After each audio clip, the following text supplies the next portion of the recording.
Hello mga langga, gagawa ako ng technique. Kuripot kasi ako mga langga, kaya kahit said na yung aking hand cream, pinuputol ko siya, ayan o. Pinuputol ko siya para masaid ng maayos. Tapos putulin ulit natin.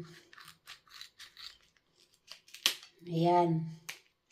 Tapos ayan. May laman pa siya, ang dami pang laman oh. Tapos itatakip natin yung ating di ba? Ayan. Ang babaeng kuripot. Ito naman yung toothpaste ko. Paubos na rin kasi siya. Kaya ginagawa kong ganito. O di ba mga malangga? Marami pang laman itong ang toothpaste ko.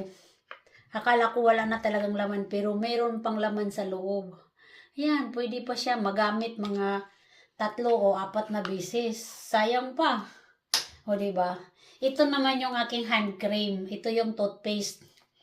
Ngayon, yung hand cream ko. Ayan o, ang dami pa palang laman sa loob. Ayan o. Ang dami pang laman sa loob. Hindi nga lang siya nakukuha. Kaya yan. O, diba? Gayahin nyo to mga langga para para sayang din yun eh. Thank you.